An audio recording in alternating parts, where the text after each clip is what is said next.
Hello, every brony. It's me, Cryptfang, the vampire pony. And looky, I'm actually all drawn now. Woo! I figured some new visual stylings would work better with a new overall style of videos.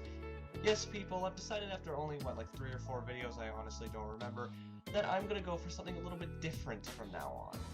If you watch my older videos, you might find the same problem that I found in that they don't really have much personality.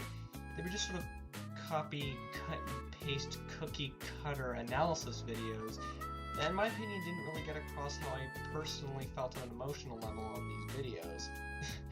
Hell, I think the closest thing to video with a personality I'd made up to that point was my response to the AMY pony, and ironically that one hinged on the existence of another user to begin with anyway.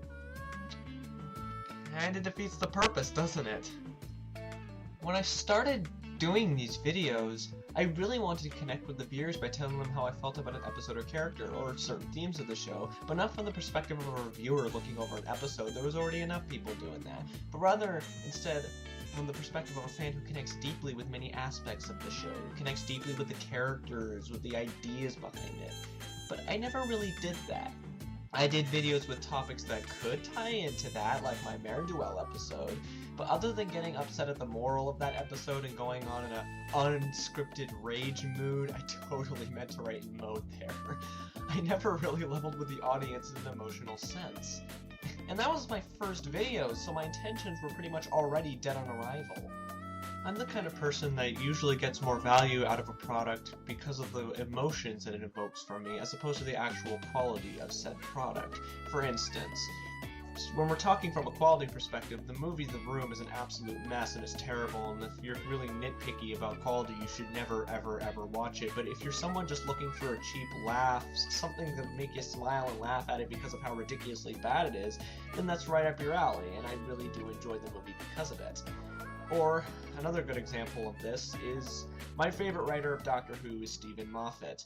Now, if we look at it from a quality of story perspective, Russell T Davies is a far better writer in that regard. However, though, I care more about Steve Moffat's writing because I feel like that his characters speak to me better on an emotional level.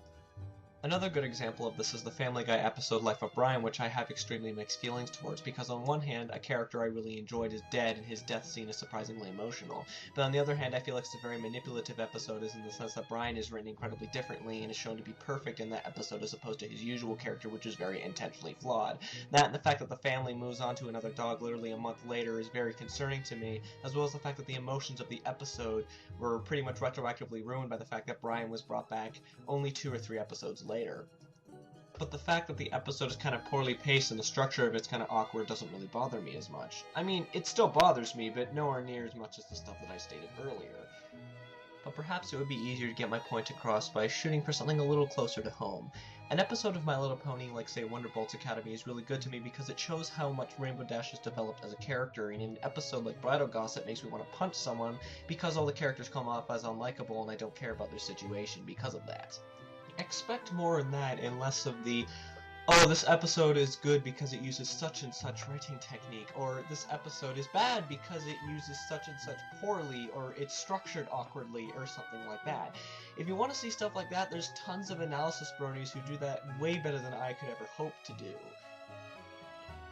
Now I know you must be thinking, but Crypt, does that mean you're going to remove all of your old videos? To which I respond with, no, of course not. After all, those are the videos that attracted the very small amount of people who watched my videos to my channel to begin with, so removing them would kind of be like a big slap in the face to them. I can't exactly say that I'm proud of those old videos, but if there were people out there who liked them, then who am I to say that they're wrong, that they enjoyed them, you know? So basically, you're too arrogant to remove them. What? Arrogant? That's preposterous. So that's about it.